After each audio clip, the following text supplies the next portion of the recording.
के चल रहा बानी बाबू, जरा गौर करिहन। एक ऐसी कहानी सुनला के बाद एक बार मन झकझोर गई कि बारे प्रभु, आखिर इंसान के साथ तू कैसा कैसा खेल खेलता है। कैसे मास्टर?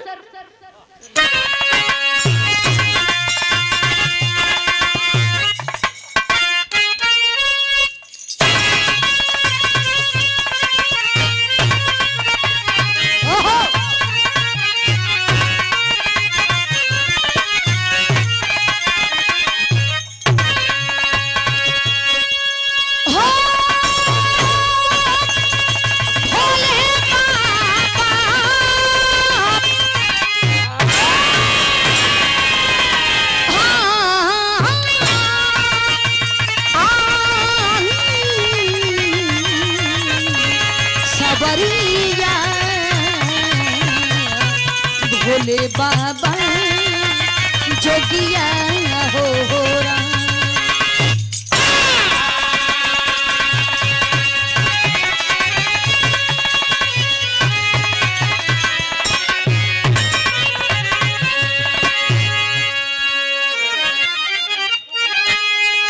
गौर करेंगे मर्द की पहचान क्या होती है। ये 4 लाइन उन जवानों के लिए कहना है। कैसे मास्टर?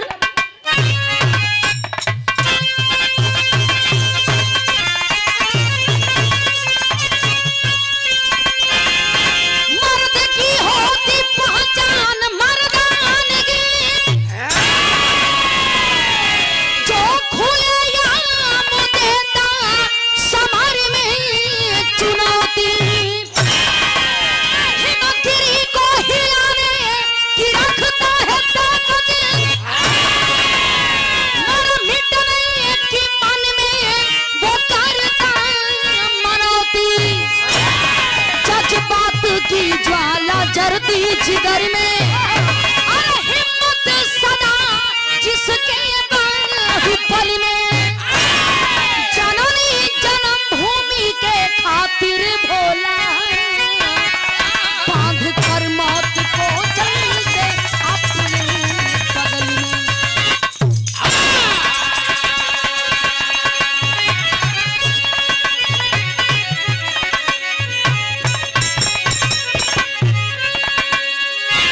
लेकिन गौर करिहन, यहाँ एक लाइन गजल के अंदाज है मास्टर। कैसे?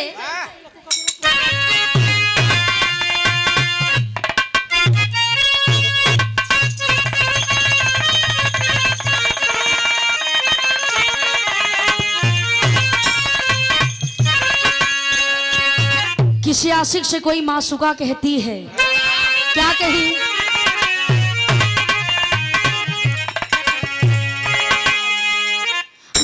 चीज क्या है अरे आप मेरी जान लीजिए, बस एक बार मेरा कहा, बस एक बार मेरा कहा मान लीजिए।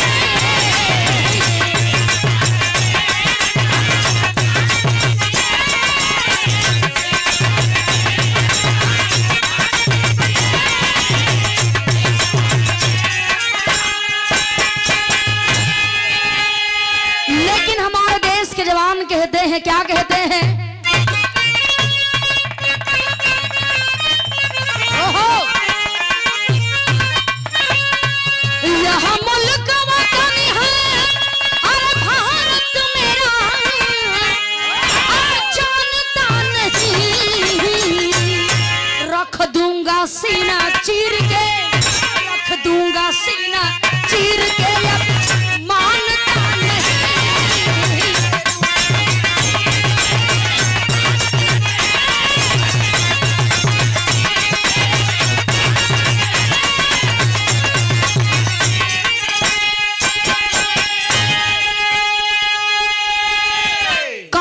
शुरुआत हो गई कहानी कैसन बा, केकर कहानी है बाबू, जरा गौर करी हम। कैसे मास्टर?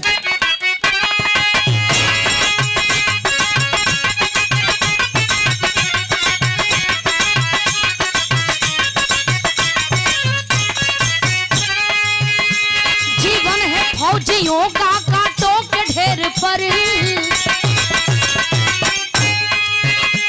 जीवन है फौजियों का कांटों के ढेर पर, सरहद किसान टीकी है सानी दिलेर पर।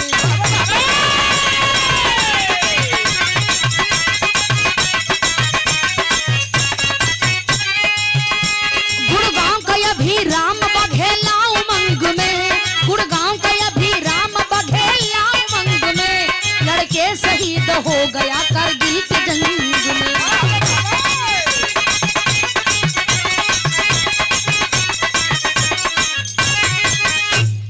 गौर करेंगे बाबू, दिल्ली में आप लोग जाएंगे, एक बहुत बड़ा शहर है जिस शहर का नाम है गुड़गांव। उसी गुड़गांव का रहने वाला एक छोटा सा परिवार के मुखिया का नाम अभिराम सिंह, जो फौज में देश की सेवा करने में लीन रहा करते थे। अभिराम सिंह के पत्नी के नाम शीला देवी। शीला देवी के गोद में मात्र 6 साल का बेटा बा, जौने बेटा के नाम बड़ा प्यार से राम सिंह रखले बड़न। ए बाबू, देश की सेवा करते करते अभिराम सिंह फौज में कारगिल के लड़ाई में शहीद हो जाते हैं। जब शहीद भइलन, आज शीला मांग का सिंदूर मिट गईल बा, विधवा रूप धारण कैले बाड़ी और अपना छोटा बेटा राम सिंह के पालन पोषण करे चालू कैले है। धीरे धीरे राम सिंह 8 साल के भइलन, 10 साल के भइलन, हाई स्कूल पास कैलन, इंटरमीडिएट पास कैलन। माई कहत बड़ी बेटा तो के पढ़ा के लिखा करे के, या तू डॉक्टर बनिहा या तो तू इंजीनियर बनिहा, ये हमार सपना बा। लेकिन ए बाबू देखें, राम सिंह अपने मन में बचपने से सोचले लन कि हमार बाबूजी देश का सेवा कैलन, देश का सेवा करते करते शहीद हो गईलन, हमहू पापा के जैसन बहादुर बनब और इतिहास के पन्ना में हमरो नाम लिखाई। देखें आज छोट मुन्ना के सोच इतना ऊंची बा। इंटर पास कैलन, रियाज बनाना राम सिंह चालू कर देता है। रियाज बनाते बनाते मालिक कैसन मर्जी भइले बाबू, राम सिंह रियाज बनाते बनाते दौड़ लगाते लगाते खुली भर्ती भइल बा और जाप करके राम सिंह फौज में भर्ती हो गईलन। फौज में भर्ती हो करके ट्रेनिंग पर जाए के तैयारी करत हुवन, वर्दी पहिलन, माई की अखिया में आंसू बा।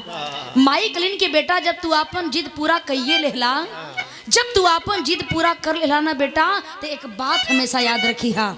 वो हम अपने बेटे से कहती है, क्या कही मास्टर गीत लगल,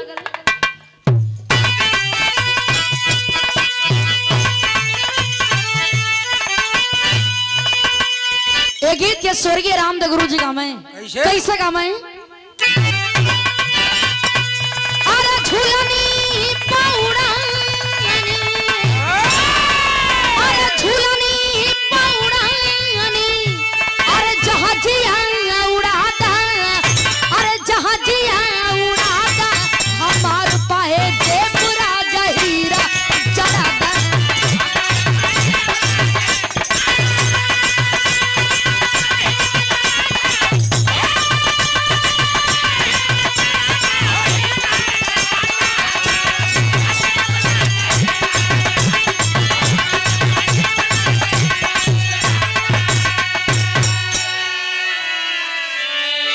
लेकिन आज माई अपना बेटा के समझावत बड़ी का कहलिन, अरे डूबे ना बाबू के पगरिया ये बेटा, पगरिया ये बेटा, भले छलनी हुई है शरीरिया ये बेटा।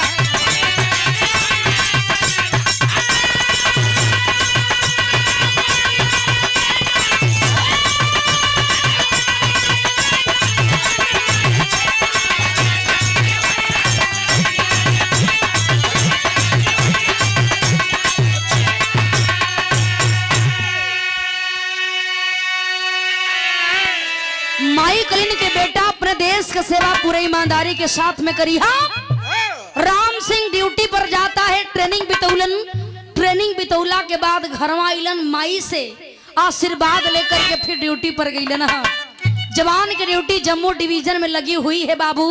राम सिंह बड़ा प्यार से ड्यूटी के निभावे का काम करत हुवन, लेकिन माई एक बात कली ना, बेटा सपना पूरा हो गई, तुहार शादी कर दे तो हमारा अधूरा सपना भी पूरा हो जाएगा। का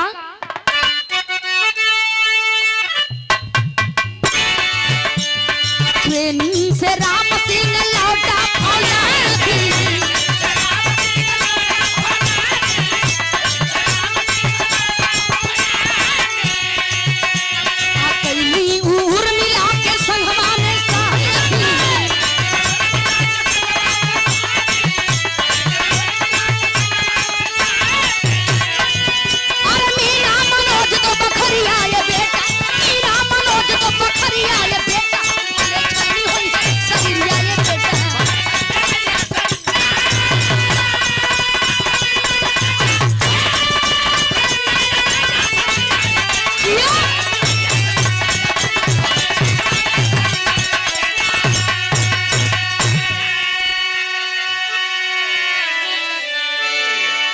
शीला मतारी अपना बेटा राम सिंह के शादी उर्मिला नाम के लड़की के साथ में कैलीन। बड़ा खुशी खुशी से जीवन बीत रहल बा। शादी देखा भैया, उर्मिला नाम के लड़की के साथ में शादी हो गई। जीवन बड़ा बढ़िया से बीत रहल बा। जवान अपने ड्यूटी पर तैनात है, अपने ड्यूटी को पूरे ईमानदारी से निभाने का काम कर रहा है। ए बाबू धीरे धीरे समय बीतल। देखें उर्मिला के गोद में भगवान 2 गो संतान देहलन, एक लड़की और एक लड़का। जौने लड़का के नाम उर्मिला बड़ा प्यार से मनोज रखलीन, लड़की के नाम बड़ा प्यार से मीना रखलीन। मीना मनोज धीरे धीरे 2 साल के 4 साल के भले। गौर करेंगे बाबू, मीना मनोज 2 साल के 4 साल के जब 6 साल के भइलन, घर में खुशहाली बा। ए बाबू तब तक देखें अचानक बुढ़िया मतारी शीला के तबीयत बड़ा खराब भइल हो। जब तबीयत खराब भइल, माँ अपने बेटे से कहती है कि बेटा अब हमार जियला का कोनो आशा नहीं हो।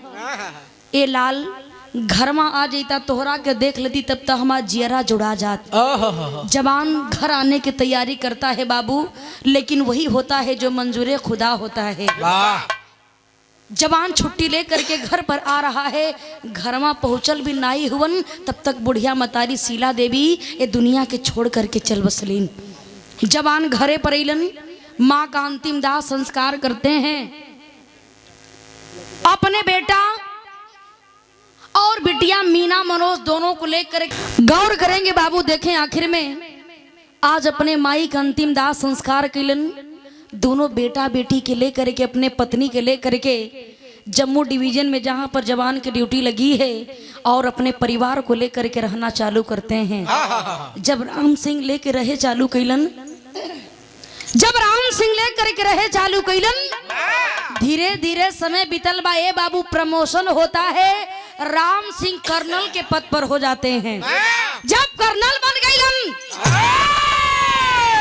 पूरा ईमानदारी के साथ ड्यूटी को निभाने का काम कर रहे हैं। एक दिन का बात बा, पाकिस्तान से उस जवान के पास एक लेटर आता है। वो लेटर कैसन हमारा सर कहना है,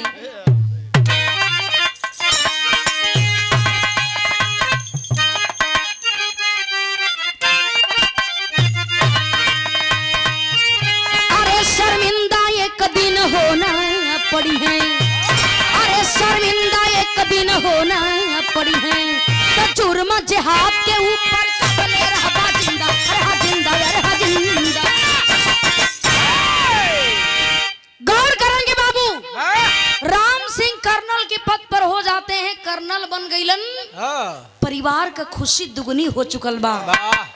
वही ड्यूटी पर ही दोनों बेटा बेटी पढ़ाई भी करत हुवन, परिवार का देख रेख भी होत बा। नाइट ड्यूटी लगे तो नाइट में ड्यूटी करके घरे आके परिवार के साथ ही जिंदगी बितावे का काम कर्नल राम सिंह करत हुवन। लेकिन तब तक एक दिन की बात है, कर्नल राम सिंह के पास पाकिस्तान से एगो चिट्ठी आइल बा। और चिट्ठिया में लिखल का हो, एक लाइन गीत के संकेत मास्टर।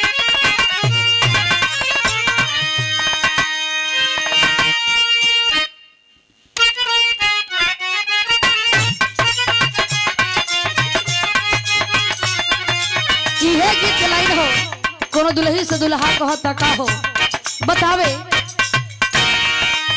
रतिया के रानी तोहर रतिया के रानी तोहर काहे जवानी जोशी जाइल रहता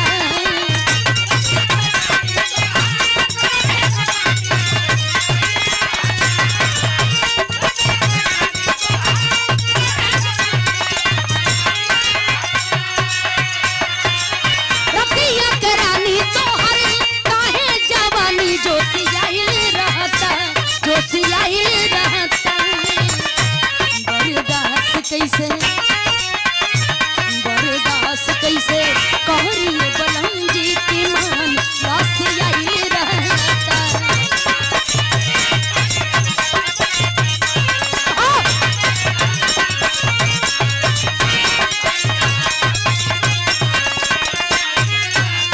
वो चिट्ठी में लिखल का पाकिस्तानी लिखले हो उनका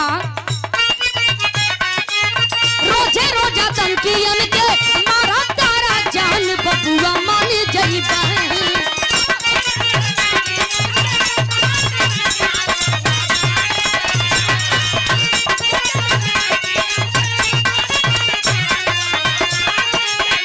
रोजे रोजा तनकियन के मारा तारा जान बबुआ मान जइबा बबुआ मान जइबा लेला धन सारा लेला धन सारा बन धनवान हो हमार बबुआ मान जइबा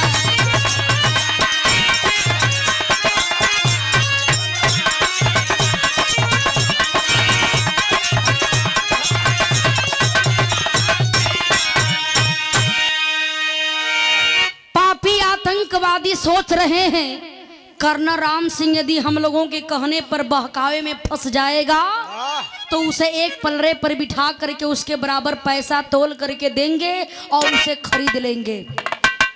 चिट्ठिया में लिखले वन कर्नल राम सिंह तुम्हारे हिंदुस्तान में जो होता है यदि पूरी जानकारी हमें देते रहोगे तुझे एक पलड़े पर बिठा करके हम तेरे बराबर पैसा तोल करके देने का काम करेंगे। इतनी बतिया जब कर्नल राम सिंह सुनता है बाबू देखे सुन करके कहलन ऐ पापी आतंकवादी मैं पैसे के लिए अपने वर्दी पर दाग नहीं लगा सकता चंद रुपयों के लिए अपने ईमान को नहीं बेच सकता। एक उधर भी आप लोग सुनिन कि वैसन हिंदुस्तानी रहल कि अपने देश के साथ ही गद्दारी करे का काम कैलस लेकिन एक ये भी हिंदुस्तानी है बाबू जो देश के लिए जीने के लिए तैयार है तो मरने के लिए भी तैयार है। बारे कर्नल राम सिंह वो लेटर का जवाब लिखत हुन का लिखल मास्टर कहना है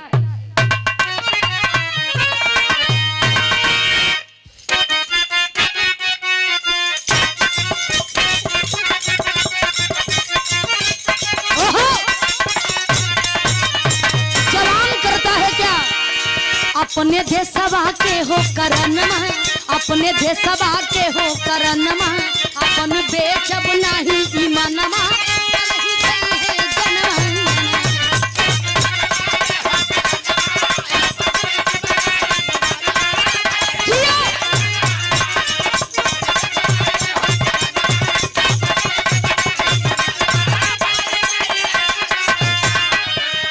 उग्रवाद हर जगह जगह पे करेले दहशत गर्दी आतंकी ना देश में रही है जब तक मारब चुनी चुनी के दुश्मन मारब चुनी चुनी के दुश्मन अपन बेचब नहीं ईमानवा चाहिए जनमान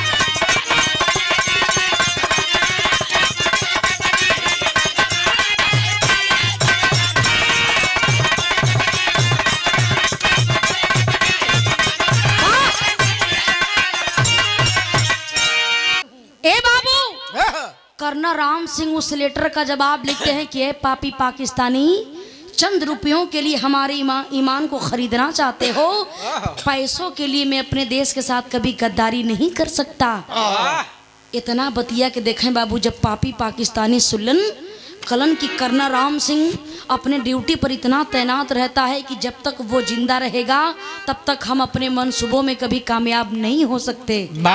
बारे पापी आतंकवादी देखें पता लगवाना चालू कर देते हैं पाकिस्तानी कि कर्नल राम सिंह किस बस्ती में अपने परिवार के साथ रह रहा है। हमारे हिंदुस्तान में कुछ ऐसे लोग हैं जो देश के लिए जीते हैं, देश के लिए मरते हैं, लेकिन कुछ ऐसे भी हैं जो अपने देश के लिए, अपने देश को बेचने के लिए, चंद रुपयों के लिए अपने देश को बेचने का काम करते हैं, अपने ईमान को बेचने का काम करते हैं। किसी खोपिया से पता लगवा लेते हैं कर्नल राम सिंह जिस बस्ती में रहता था बाबू, एक दिन की बात है, पापी आतंकवादी देखें करते हैं क्या, कहना है।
बस्ती में कर्नल राम सिंह रहता था।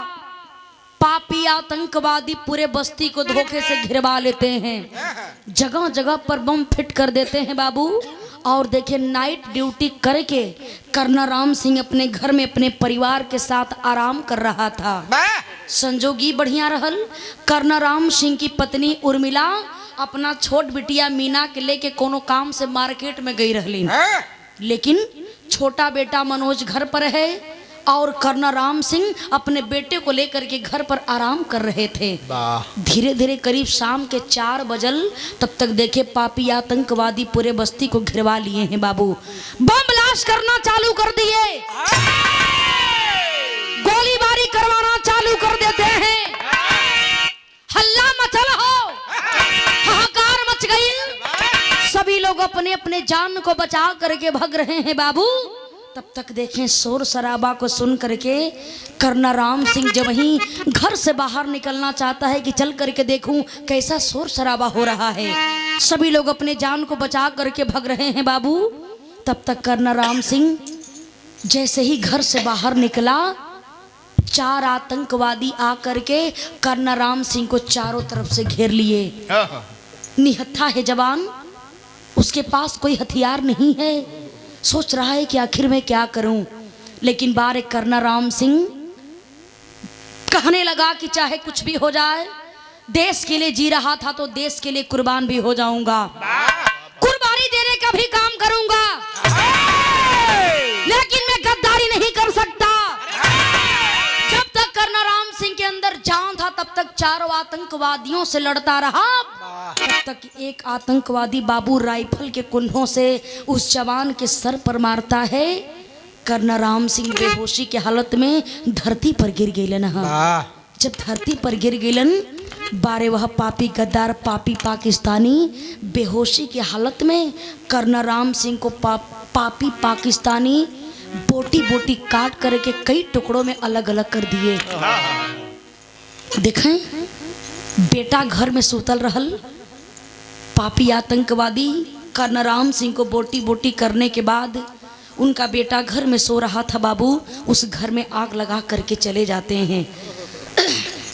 कुछ देर बीतल, तब तक देखें कर्नल राम सिंह की पत्नी उर्मिला अपना छोट बिटिया मीना के लेकर के आवत बाड़ी। जब माहौल देखले बाड़ी के रे बाप रे बाप, पूरा हल्ला मचल बा, लोग रोवत बड़न, सब लोग अपन जान बचा के भाग रहल बा।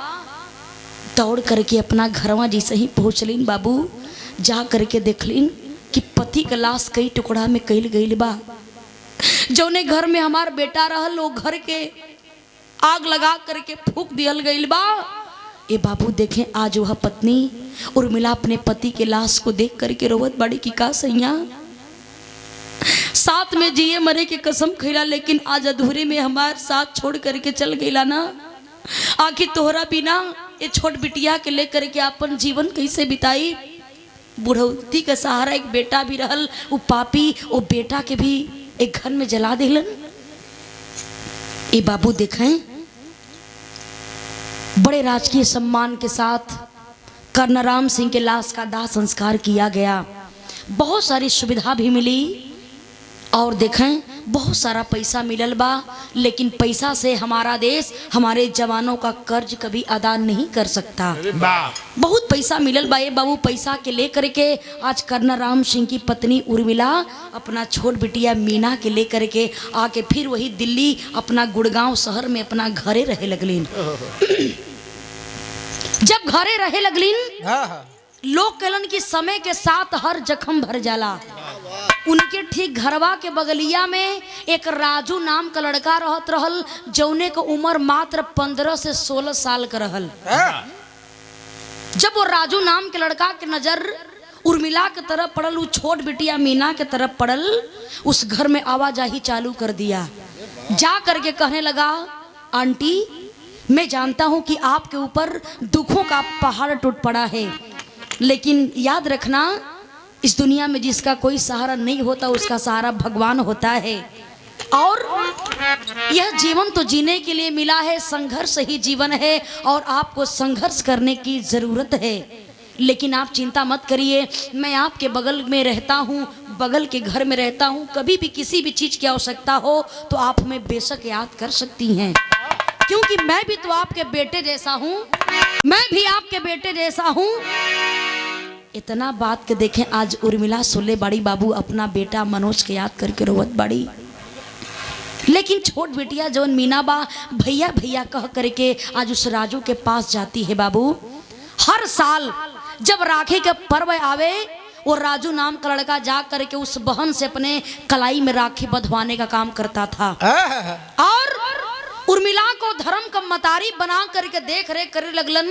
इतना ज्यादा प्यार देवे लगलन वो परिवार के, वो बिटिया के और वो मतारी कितना प्यार देवे लगलन कि सारा गम के भुला करके उर्मिला अपन धर्म का बेटवा बना करके वो राजू का भी देख रेख करत बाड़ी।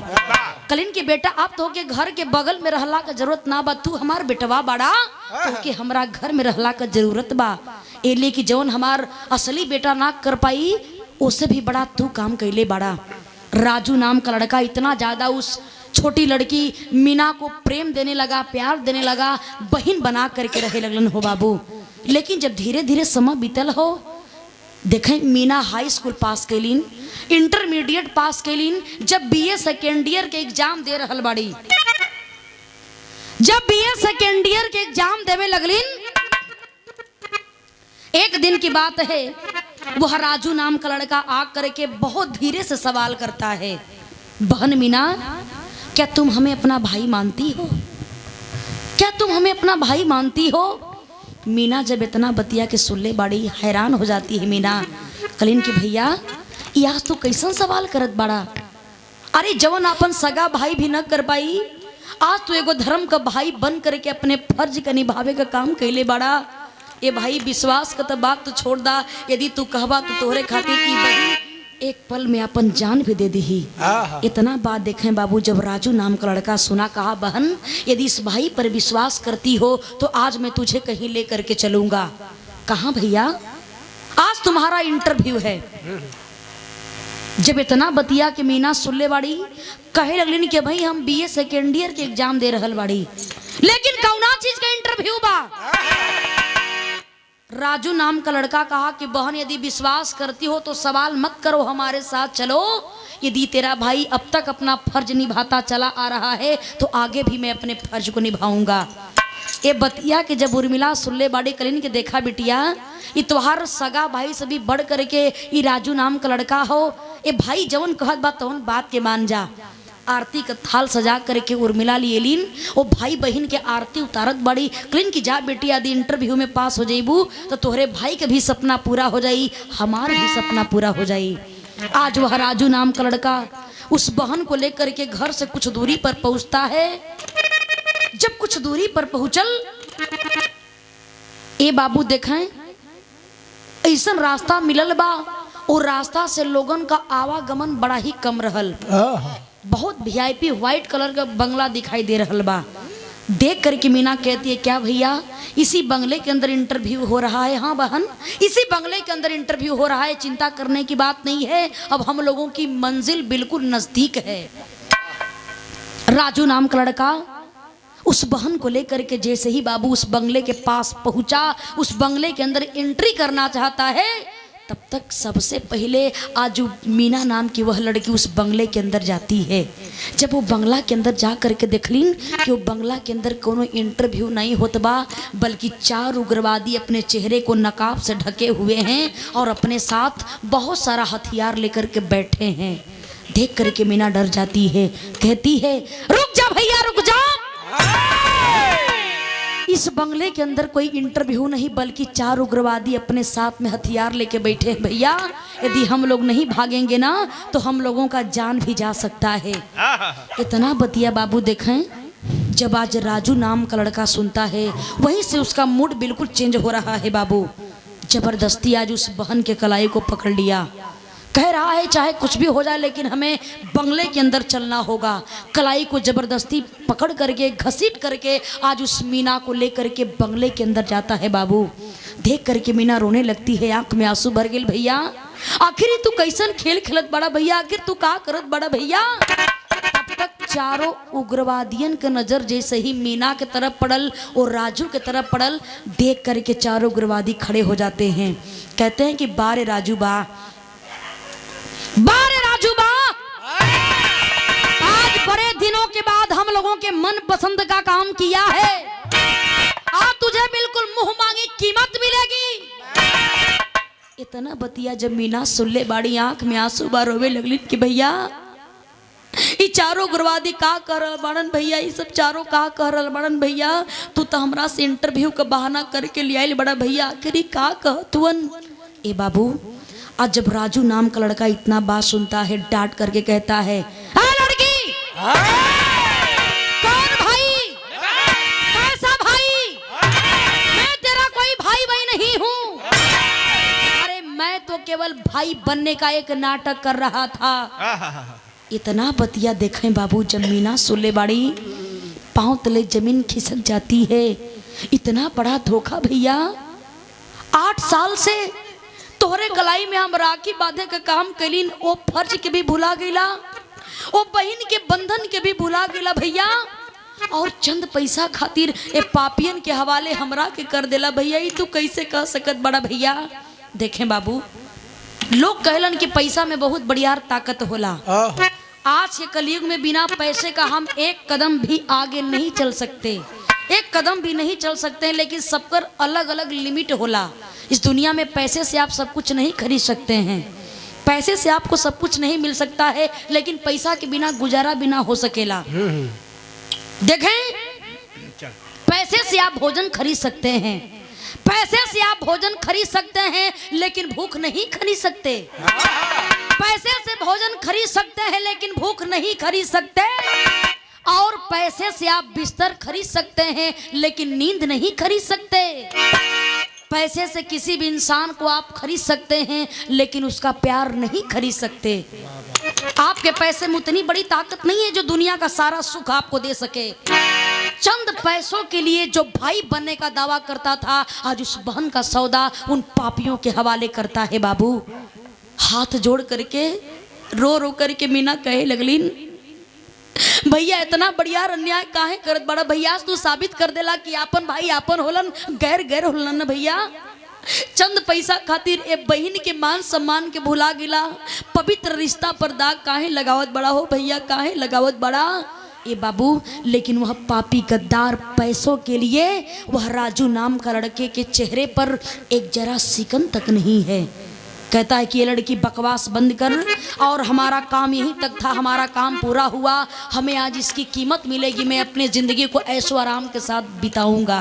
लेकिन बारे वह मीना आज हाथ जोड़ करके, आंख में आंसू है, हाथ जोड़ करके रो रो करके आज वह भाई के सामने, धर्म के भाई के सामने आज वह बहन भीख मांग रही है। क्या कहती है?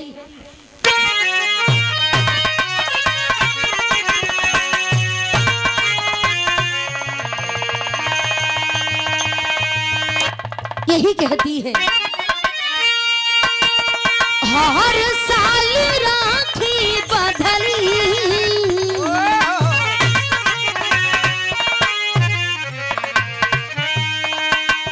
हर साल राखी बदली, तो हरी कलई धर्म के भाई हो, धर्म के भाई हो, लागता जतिया आज जाई, धर्म के भाई हो, लागता जतिया आज जाई।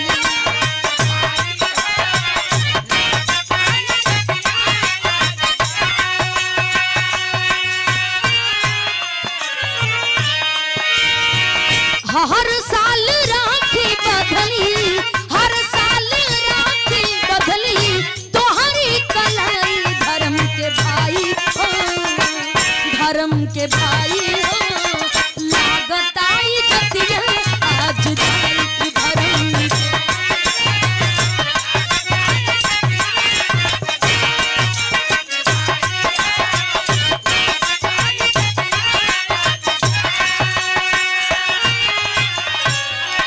जोड़ करके झोली फैला करके भीख मांगत दे भैया, कमन गलती हो गई लो भैया, भाई बहन के पवित्र रिश्ता के भुला गेला भैया, पैसा खातिर बहन के भुला गेला हो भैया।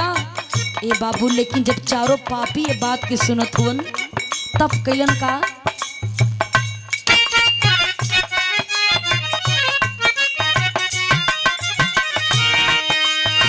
मीना को चेता के बोले पांच उग्रवादी,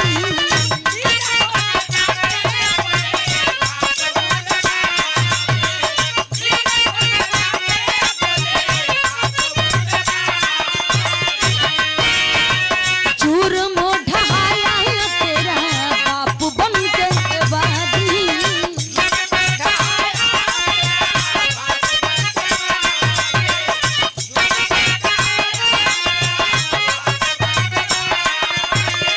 बदला चुकावल जाई, बदला चुकावल जाई, नहीं सुनवाई धर्म के भाई हो, धर्म के भाई हो, लागताई जतिया आज जाई।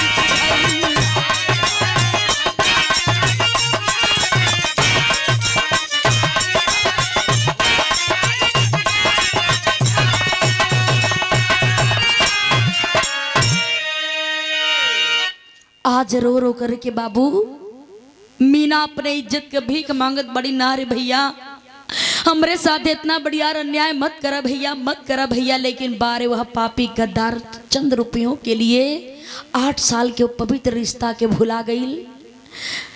रो रो के कहे लिन कि भैया जब जब राखी के पर्व आवे न भैया, तोहरे कलाई में हम राखी बांधे का काम करी, लेकिन तोहरा से बदले में कुछ न मांगी भैया। का और रिश्ता के भी तू भुला गेला भैया, इतना बढ़िया अन्याय काहे करत बड़ा भैया। लेकिन उस पापी राजू नाम के लड़के के दिल पर बात का कोई मतलब नहीं पड़ रहा है। देखें तब तक चारों उग्रवादी खड़े हो जाते हैं, कहते हैं कि ऐ राजू, ऐ राजू, इस लड़की की इज्जत के साथ केवल हम ही चारों खिलवाड़ नहीं करेंगे, बल्कि तुझे भी शामिल होना पड़ेगा। ए बाबू जब इतना बतिया देखें, आज इतना बतिया देखें, जब मीना सुल्ले बड़ी रो रो के कहलिन कि ना भैया इतना बढ़िया अन्याय मत करा भैया, इतना बढ़िया अन्याय मत करा। नहीं ते दुनिया में केहू अनजान लड़का पर कबो विश्वास न करी, केहू अनजान आदमी के कबो अपन भाई न बनाई। ए बाबू देखिए आज इतनी बात को जब वह पापी गद्दार राजू नाम का लड़का सुनता है, आज उस बहन के शरीर के साथ छेड़छाड़ करना चालू कर दिया, कपड़े को खींच रहा है, हाथ जोड़ के रोवत बा। लेकिन कहल जला ए बाबू, हाय अबला तेरी यही कहानी, आंचल में दूध और आंखों में पानी। आज उस बहन के फरियाद को कोई सुनने के लिए तैयार नहीं है। जो पापी गद्दार कभी भाई बनने का नाटक कर रहा था, आज वह पापी गद्दार सारे बात को भूल जाता है और करता है क्या मास्टर, कहना है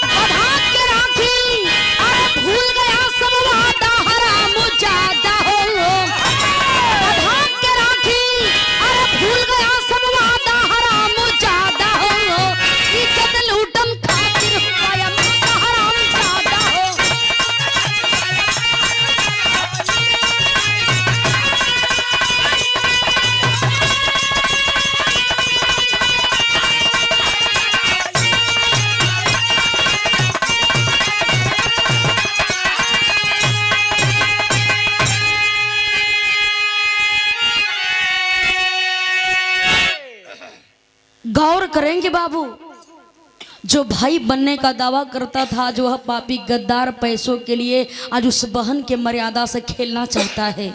गौर करेंगे बाबू, आज वह पापी गद्दार आज उस बहन के मर्यादा के साथ खेलना चाहता है। अपने मन में उस प्रभु कृष्ण कन्हैया को देखें। आज मीना गोहरा के कहत बड़े के प्रभु, हम सुनले बानी कि जे तोहरा के सच्चे दिल से पुकारेला ओकर गुहार तू जरूर सुनेला।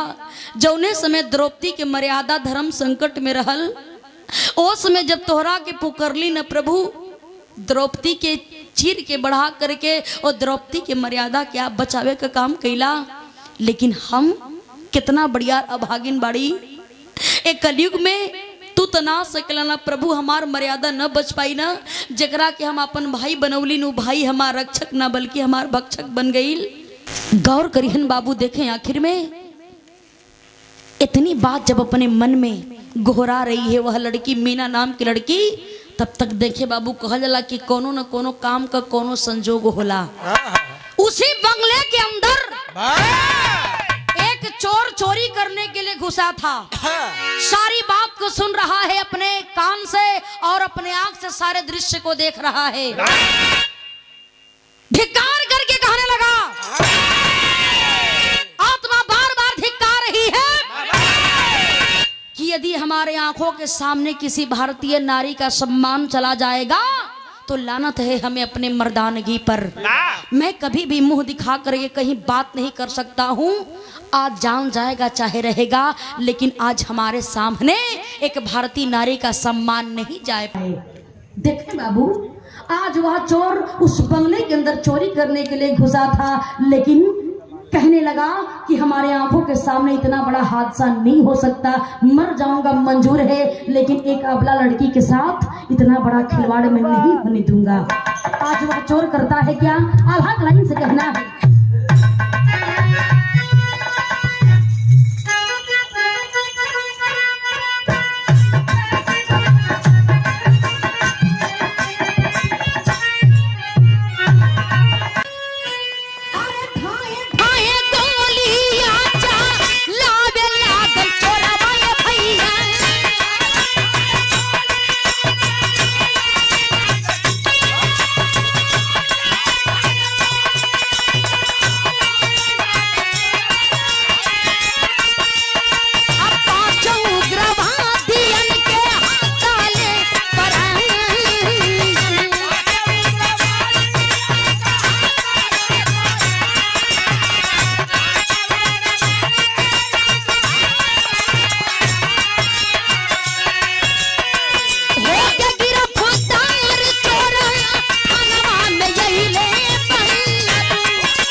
गौर करेंगे बाबू, उस चोर के हाथ में हथियार है, उस चोर के हाथ में पिस्टल है। निकाल लिया पिस्टल, कहा जान जाएगा चाहे रहेगा, लेकिन अपने आंखों के सामने एक अबला का मर्यादा चला जाए मैं इसे कभी बर्दाश्त नहीं कर सकता। निकाल लिया पिस्टल, एकाएक टूट पड़ता है। एक सेकंड का भी मौका नहीं दिया, गोलियां चलाना चालू कर देता है बाबू। गोलियां चलाना चालू करता है, पिस्टल से 5 गोली निकलती है और 5 पापियों के सीने को पार कर गई। 5 पापी धरती पर गिर गईलन। देखें, 4 उग्रवादी और वह राजू नाम का लड़का, 5 पापी धरती पर गिर जाते हैं। आज वो अकेली लड़की मीना जब ये हाल में देख रहल बे, शरीर गनगन गनगन कांपे लगल, आंख से आंसू चलत बा कि भगवान अब ई का हो गई, अब हमरा साथे का होई, प्रभु हमरा साथे का होई। तब तक धीरे धीरे वह चोर उस मीना के पास पहुंचता है, कहता है बहन तू जरा भी चिंता मत कर, एक एक भाई का एक बहन से वादा है कि मैं तुझे सुरक्षित तेरे घर पर पहुंचाने का काम करूंगा। ये पांचों पापी मर चुके हैं तो बिल्कुल सुरक्षित है। जब मीना के नजर आज देखे वो चोर के ऊपर पड़ल बाबू, उस चोर के तन का कपड़ा बिल्कुल उग्रवादियों जैसन वेशभूषा हो। तन पर काला कपड़ा बा, दाढ़ी बढ़ी हुई है, बाल बढ़े हुए हैं बाबू, कपड़ा भी फटल बा, हाथ में हथियार बा। देख करके मीना समझ गई कि ई तो वही उग्रवादियों में से एक लगत बा। लेकिन एक उग्रवादी होकर के हमार रक्षा कैसे कर सकत बा? कहीं ऐसा तनाना बा कि ऐसे भी बढ़ियारी खेला हमरे साथे खेले। रो रही है बाबू मीना की भैया, ए भैया हम तोहर का बिगड़ले बनी भैया, हमरे साथ इतना बढ़िया अन्याय मत करा भैया। जेके भाई बना के 8 साल से कलाई में राखी बाधत रली न भैया, वो भाई हमार रक्षक ना बल्कि हमार भक्षक बन गई। तू तभी चंद मिनट के मिलल बड़ा भैया, तोहरी पर कैसे विश्वास करी?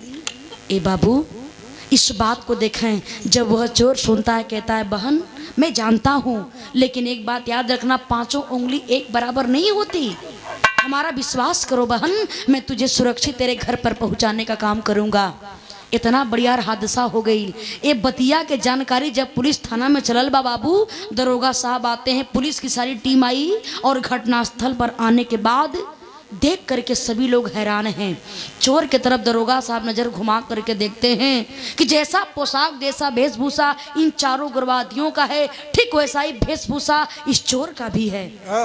ये भी एक उग्रवादी लग रहा है, लेकिन एक उग्रवादी होते हुए भी 4 उग्रवादियों को कैसे मार सकता है? दरोगा साहब अपने साथ में उस चोर को और उस मीना लड़की को साथ में लेकर के थाना में गईलन। 2 चेयर दे करके बैठा दिए और दरोगा साहब सवाल पूछना चालू कर देते हैं, तुम कौन हो? हिंदुस्तानी तो नहीं लग रहे, हिंदुस्तानी तो नहीं लग रहे हो, कौन हो तुम? किस मकसद से हमारे हिंदुस्तान में आए हुए हो? इतना बात जब वो चोरवा सुन ले बाए बाबू कहे बस साहब बस, मैं तो इसी बात का बहुत दिनों से इंतजार कर रहा था। वह समय कब आएगा जो कोई हमसे सवाल करेगा कि आखिर मैं कौन हूँ, कहाँ से आया हूँ। साहब हमारा वेशभूषा ऐसा है, आपने बिल्कुल सही पहचाना कि मैं हिंदुस्तानी नहीं लग रहा हूँ साहब, लेकिन मैं आपसे बता रहा हूँ कि हमारे शरीर के खून के एक एक कतरे में केवल भारत माँ का नाम लिखा हुआ है। इतना बात देखे जब दरोगा साहब सुन करे, क्या बक रहे हो? तुम्हारी पहचान क्या है? हिंदुस्तानी होते तो इस वेशभूषे में नहीं मिलते। ए बाबू जब इतना बात तो चोर सुन ले बा, आंख में आंसू भर गई, रो रहा है वह चोर। कहा कि साहब आप जानना चाहते हैं कि मैं कौन हूँ? साहब मैं आपको बता रहा हूँ। आज चोर अपनी पूरी कहानी बता रहा है कि मैं हूँ कौन। क्या कहा?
गौर करेंगे वह चोर कहने लगा, साहब आपने बिल्कुल सही पहचाना कि मैं एक उग्रवादियों जैसा लग रहा हूँ।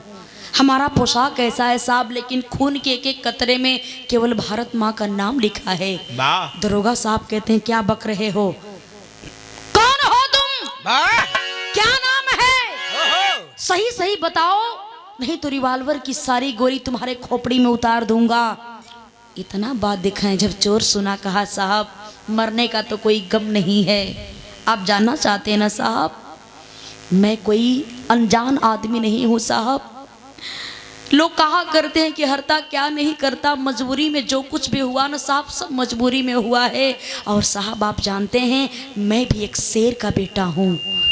और जानना चाहते हैं मैं कौन हूँ साहब? मैं उसी कर्नल राम सिंह का बेटा हूँ जिन्हें पापी आतंकवादी बोटी बोटी काट डाले थे।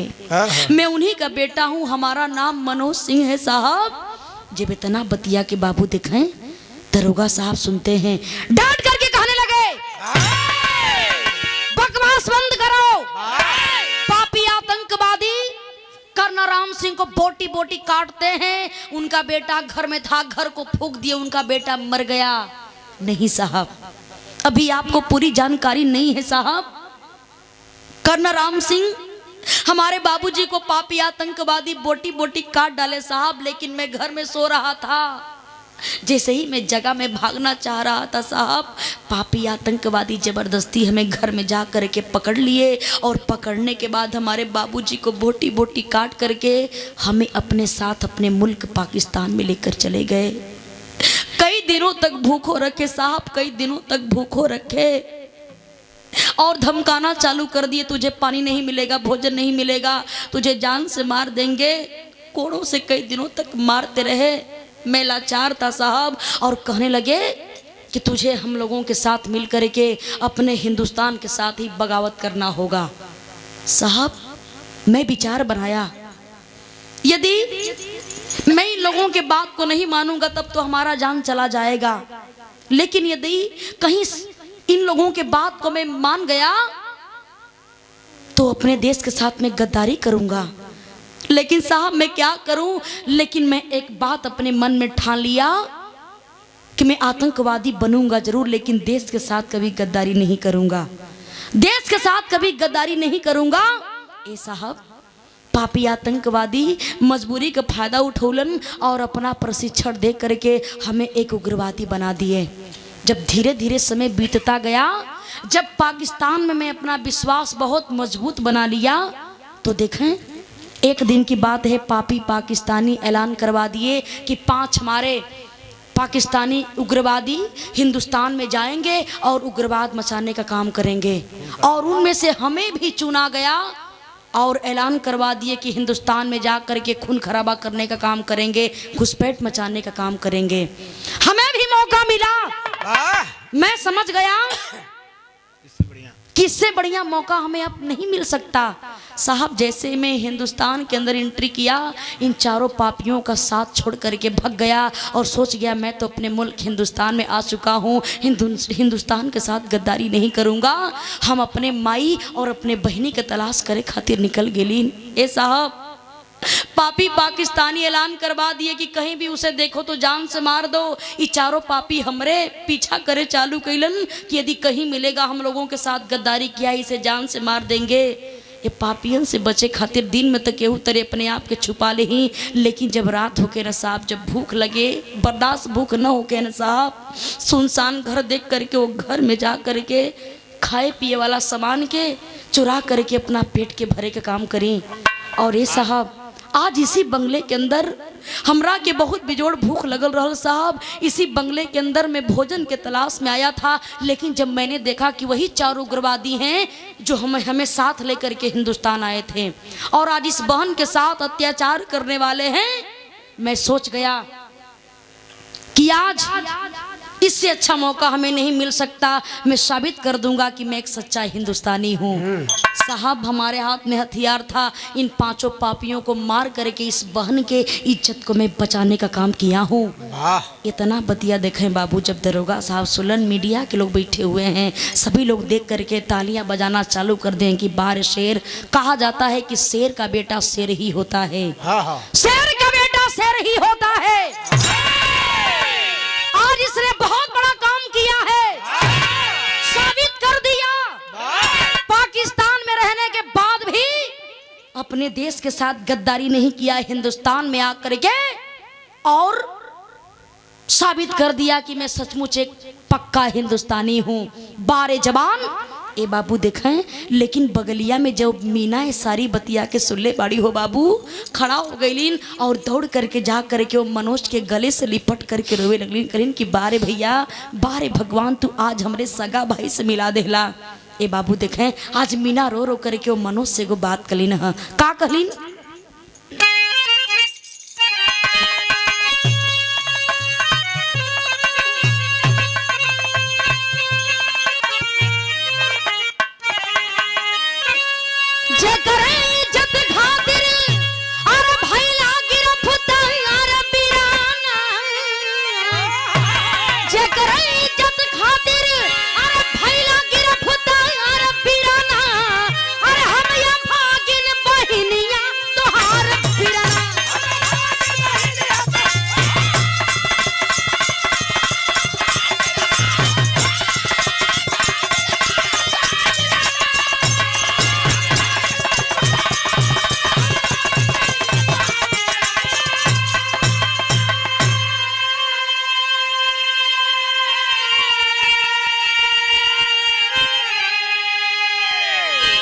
गौर करेंगे बाबू, आज रो रो करके मीना बहनी कलिन के भैया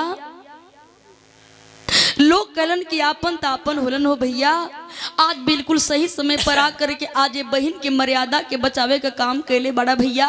जौने मीना बहनी के तू तलाश करत बड़ा, जौने माई के तलाश करत बड़ा, के हुआ और ना भैया बल्कि हम ही तुहार बहन मीना बाड़ी हो भैया, हम ही तुहार बहन मीना बाड़ी। आज वह भाई अपने बहन से मिला है, देख करके रो रहा है बाबू।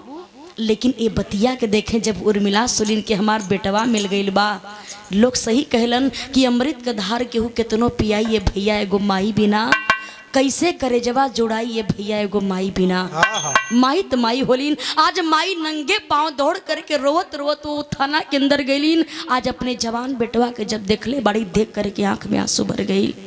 माई रोवत बाड़ी की बारे भगवान आज हमारा पूरा परिवार पूरा हो गई, बारे प्रभु हमारा आज अधूरा परिवार पूरा हो गई। तो हर गजब लीला बा ए बाबू। आज माई का ममता जब आज मनोज पाता है, माँ को गले से लगा करके रो रहा है कि माई बड़ा प्यार बिना तड़पल बाड़ी हो माई, तोरा बिना हम बहुत तड़पल बाड़ी। देखें बाबू, सब लोग रो रहल बाकी बारे प्रभु दुनिया को बनाने वाले। तब तक देखें दरोगा साहब सभी अधिकारी बैठे हुए हैं, लोग विचार करते हैं कि यह शेर का बेटा है, बहुत बड़ा काम किया है, उग्रवादियों को मार करके हमारे देश की सुरक्षा करने का काम किया है प्रधानमंत्री द्वारा। बाबू देखें सभी लोग मिल करके प्रधानमंत्री द्वारा उस मनोज सिंह को 10 लाख रुपया दिलवा करके सम्मानित करवाते हैं और विचार बनाए कि शेर का बेटा है तो इसे भी फौज में कहीं न कहीं स्थान मिलना चाहिए और मनोज सिंह को फौज में कमांडो के पद पर रखवाते हैं। जिस समय उरी में घटना हुआ था, उरी की घटना के बाद जब हमारे हिंदुस्तान से 60 कमांडो के जवान पाकिस्तान में गए हुए थे, उस समय मेरी अध्यक्षता में वह मनोज सिंह भी गया हुआ था। 60 जवान में से बाबू मनोज सिंह भी पाकिस्तान में गया हुआ था और पाकिस्तान में हमारे 60 जवान जा करके 39 आतंकवादियों को मार करके 7 बंकर ध्वस्त करके बिल्कुल जिंदा अपने हिंदुस्तान वापस आ गए। और जिस समय भी कमांडर अभिनंदन जब पाकिस्तान में गिरा हुआ था और पाकिस्तान वाले जब बाघा बॉर्डर पर बिग कमांडर अभिनंदन को लेकर के छोड़ने के लिए आ रहे थे, उस समय बाघा बॉर्डर पर जा करके हमारे हिंदुस्तान का शेर वह मनोज सिंह जा करके बिग कमांडर अभिनंदन का स्वागत किया था, सम्मान किया था। तो ऐसे हमारे हिंदुस्तानी सिपाही हैं बाबू जो देश के लिए जीते हैं और देश के लिए मरते हैं। मर गईला के बाद करोड़ों रुपया आप लोग परिवार के देवा, परिवार के काम आई, लेकिन जवानों को उससे कोई मतलब नहीं है। हमारा देश उन जवानों का कर्ज कभी अदा नहीं कर सकता है। देखें बाबू, ऐसे हमारे हिंदुस्तानी जवान होते हैं जो सर पर कफन बांध करके देश की हिफाजत करने का काम करते हैं। बहुत छोट शब्द में लोग कह दिहन फलाने के बेटवा शहीद हो गईलन, लेकिन एक बार उस परिवार में जा करके देखिए कि जिसका जवान बेटा मर जाता है बाबू, वो महतारी बाप के ऊपर का गुजरेला, वो विधवा औरत के ऊपर का गुजला जो उनकी बरल जवानी में आधी उम्र में ही सिंदूर मांग कर, सिंदूर धो करके, सफेद साड़ी पहन करके छोट छोट बचवन के लेके जिंदगी बितावेली, वो परिवार के ऊपर का गुजरेला। ऐसे हमारे हिंदुस्तानी जवान हैं जो देश के लिए जीते हैं और देश के लिए मरते हैं। सलाम करते हैं वैसे जवान को। उन्हीं जवानों का देन है कि आज हम बड़े खुशी से हर कार्य अपने हिंदुस्तान में बड़े ही अच्छे तरीके से करने का काम करते हैं। कहानी खत्म भइल और आज भी वह मनोज सिंह अपने ड्यूटी को निभाने का काम कर रहा है और अपने पूरे परिवार को लेकर के है। कहानी खत्म भइल, आखिरी लाइन में कहना है, गुरु बिहारी गुरु